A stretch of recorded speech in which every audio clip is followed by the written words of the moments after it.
श्री शिवाय नमस्तुभ्यम। हर हर महादेव। भटिंडा पंजाब में गुरुजी के द्वारा संत शिव महाप्राण कथा शुरू हो गई है। ये 7 दिवसीय शिव महाप्राण कथा है जो कि 4 जनवरी से 10 जनवरी आस्था चैनल यूट्यूब के माध्यम से देखी जा सकती है।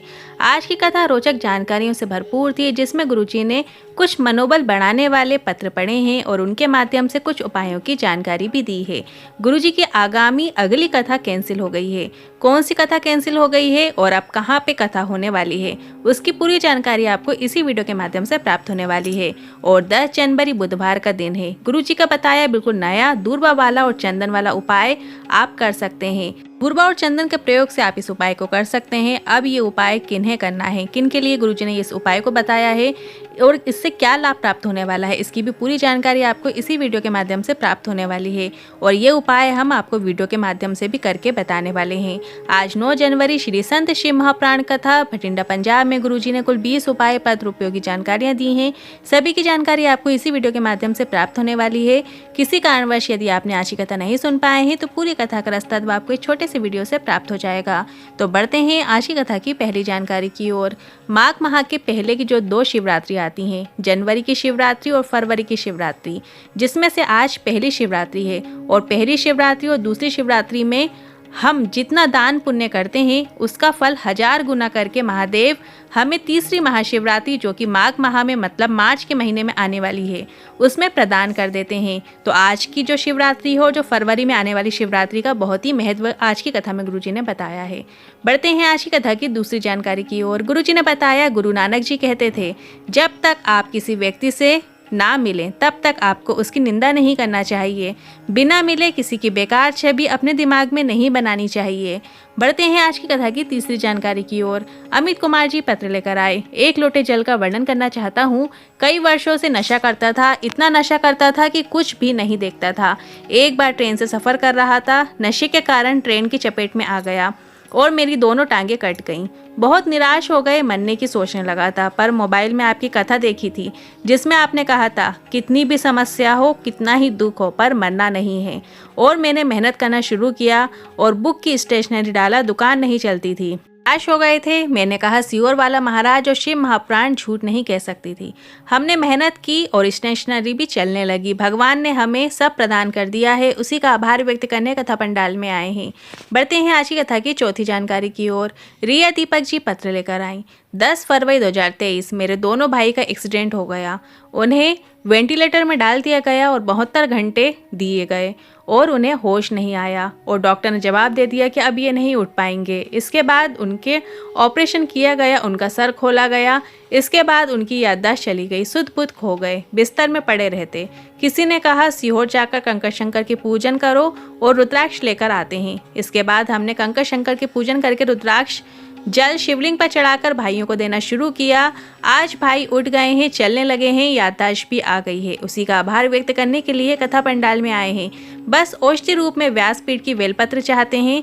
इसके बाद गुरुजी ने उन्हें बुलाकर व्यासपीठ पे बेलपत्र उन्हें प्रदान की। बढ़ते हैं आज की कथा की 5वीं जानकारी की ओर। चंचल शर्मा जी पत्र लेकर आई। मेरे पति का लीवर 5 साल से डैमेज था। सभी डॉक्टर ने जवाब दे दिया था कि कुछ महीने के मेहमान हैं। 2 से 3 महीने का टाइम बता दिया था, क्योंकि दवाइयाँ भी कार्य नहीं कर रही थी। मेरी सहेली ने सीहोर के रुद्राक्ष का वर्णन किया। आप कहते हैं सीहोर का रुद्राक्ष केवल रुद्राक्ष नहीं, बल्कि सीहोर को बृहस्पति धाम की भूमि शंकर का वास है, कैलाश से कम नहीं है। मैंने रुद्राक्ष लेकर आई और जल शिवलिंग पर जल चढ़ाकर पति को देना शुरू किया और आज पति का लीवर कार्य करने लगा है और मैं सुहागन सौभाग्यवती होकर कथा पंडाल में बैठकर कथा सुन रही हूँ। उसी का आभार व्यक्त करने कथा पंडाल में आई हूँ। बढ़ते हैं आज की कथा की 6वीं जानकारी की ओर। हर्षदीप जी पत्र लेकर आए। मेरी माँ ने पत्रिका ज्योतिषी को दिखाई थी तो उन्होंने कह दिया था मेरे भाग्य में सरकारी नौकरी नहीं है। पर मैंने भी कह दिया, सीहोर वाले महाराज कहते हैं कि जो किस्मत में भी नहीं होता वो 1 लोटा जल शिवलिंग पर चढ़ाने से प्राप्त हो जाता है। मैंने 1 लोटा जल शिवलिंग पर अर्पित करना शुरू किया और मेरी सरकारी नौकरी लग गई है। उसी का आभार व्यक्त करने कथा पंडाल में आई हूँ। बढ़ते हैं आज की कथा की 7वीं जानकारी की ओर। अनुराधा जी पत्र लेकर आई। गुरुजी गौर से सुनो। गुरुजी, आप टीवी में तो 150 से 200 किलो के लगते हो, पर यहाँ तो आप ठीक ठाक दिख रहे हो। ये बताओ, क्या आप ठंड में सूख गए हो? इस पर गुरुजी ने कहा, ऐसा बिल्कुल नहीं है, जैसे थे वैसे ही आए हैं। बढ़ते हैं आज की कथा की 8वीं जानकारी की ओर। कमला देवी जी पत्र लेकर आई। मेरे पति जून 2023 में बहुत बीमार हो गए थे। 3 माह तक कुछ नहीं खाया। जांच हुई तो पता चला फेफड़े में पानी भर गया है और डॉक्टर ने ऑपरेशन की बोल दिया था।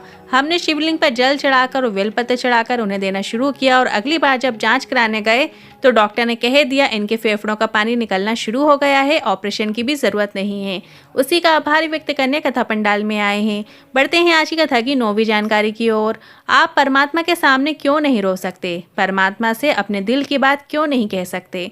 आप तो ये सोचना, अगर आपके परमात्मा के सामने जाकर आंखों में आंसू आ जाएं तो आपने परमात्मा से अपने दिल की बात कह दी है।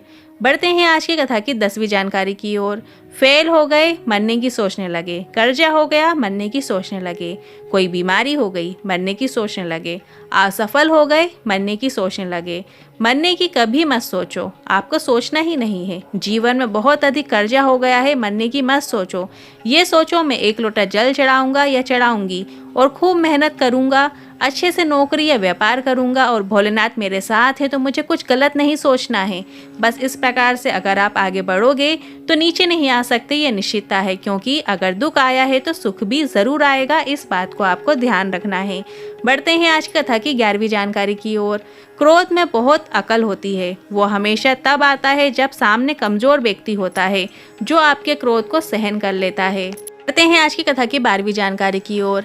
कैंची और सुई में किसकी ज्यादा कीमत है? कैंची को कार्य करने के बाद कहीं पे भी रख दिया जाता है, जबकि सुई को संभाल कर रखा जाता है, जबकि सुई 1 या 2 रुपए में आ जाती है। ऐसा इसलिए है क्योंकि कैंची टुकड़े करने का कार्य करती है और सुई जोड़ने का कार्य करती है, और जो जोड़ने का कार्य करता है उसकी कीमत स्वयं बढ़ जाती है। उसी तरह जो संसार में लोगों का मनोबल बढ़ाता है, बीमारी हो गई है, कर्जा बढ़ गया है तो भगवान को 1 लोटा जल चढ़ाने को कहता है, मेहनत करने को कहता है। जो समाज और परिवार को जोड़ने का कार्य करता है उसकी कीमत बढ़ती ही चली जाती है। बढ़ते हैं आज की कथा की 13वीं जानकारी की ओर। 16 जनवरी में होने वाली मुंबई की कथा कैंसिल हो गई है और ये कथा अब महाराष्ट्र के 40 गांव में होगी और ये कथा 16 जनवरी से 20 जनवरी 2024 तक दोपहर में 2 बजे से 5 बजे तक आस्था चैनल यूट्यूब के माध्यम से आप श्रवण कर सकते हैं। बढ़ते हैं आज की कथा की 14वीं जानकारी की ओर। पंजाब भटिंडा में चल रही शिव महाप्राण कथा के 5वें दिन की कथा, मतलब कल के दिन की कथा में गुरुजी ने एक बिल्कुल नए उपाय की जानकारी दी थी, जिसे आप कल मतलब 10 जनवरी बुधवार को करके अधिक से अधिक लाभ प्राप्त कर सकते हैं। कुंदुक एक एस जैसा शस्त्र होता है जिसे आपने गणेश जी के हाथों में भी देखा होगा। जो व्यक्ति व्यसन में डूबा रहता है, नशा करता है, गलत आदतों में व्यस्त रहता है, अपशब्द बोलता है, उसकी संगति ठीक नहीं है, तो आपको कल के दिन इस उपाय को करना है। कल 10 जनवरी बुधवार के दिन आपको इस उपाय को करना है। सुबह के समय आप इस उपाय को कर सकते हैं। बस आपको 7 दूर्बा लेनी है और दूर्बा के पीछे वाले भाग में आपको डंठल में, मतलब जहाँ से दूर्बा उगती है उसके नीचे साइड में, जड़ साइड में आपको लाल चंदन लगाकर गणेश जी को कुंदकेश्वर महादेव का नाम से अर्पित करना है। मतलब जो आपने 7 दूर्बा ली है उसके पीछे वाले भाग में आपने लाल चंदन लगा लेना है। 7 दूर्बा में आपको लाल चंदन लगा लेने के बाद गणेश जी को कुंदकेश्वर महादेव के नाम से अर्पित करना है। आप गणेश मंदिर में भी अर्पित कर सकते हैं या फिर शिव मंदिर में भी, जहां गणेश जी विराजमान होते हैं वहां पर भी आपको कुंदकेश्वर महादेव के नाम से उन 7 दूर्बा को गणेश जी को अर्पित कर देना है। 7 दूर्बा आप गणेश जी को अर्पित कर देंगे। उसके बाद आपको चंद्र गणेश के नाम का स्मरण करना है। ध्यान से सुनिएगा, जब आप चढ़ाएंगे तब आपको कुंदकेश्वर महादेव का नाम स्मरण करना है और चढ़ा देने के बाद आपको चंद्र गणेश के नाम का स्मरण करना है और इसके बाद आपको 1 दूर्बा औषधि रूप में प्राप्त करके ले आना है। मतलब गणेश जी को 7 जो आपने दूर्बा है अर्पित कर दी, इसके बाद चंद्र गणेश का नाम लेने के बाद आपको 1 दूर्बा औषधि रूप में प्राप्त कर लेना है और उस व्यक्ति को दें जो व्यसन में डूबा हुआ है, गलत संगति में है, अपशब्द बोलता हो, घर में ठीक से नहीं रहता हो, उस व्यक्ति को आपको सुबह के समय खिला देना है। और यदि वो ऐसा नहीं खाता है तो उसे भोजन में मिलाकर किसी भी रूप में आप उसे दे सकते हैं। वो नशे से स्वयं दूर हो जाता है, उसे नशे से घृणा हो जाती है। इस उपाय को आप कल 10 जनवरी बुधवार के दिन करके अधिक से अधिक लाभ प्राप्त कर सकते हैं। आज के इन उपायों से जुड़े मन में कोई सवाल या क्वेश्चन है तो आप कमेंट के जरिए पूछ सकते हैं। वीडियो थोड़ा भी उपयोगी लगा हो तो वीडियो को लाइक करके कमेंट बॉक्स में हर हर महादेव जरूर टाइप कीजिएगा। श्री शिवाय नमस्तुभ्यम।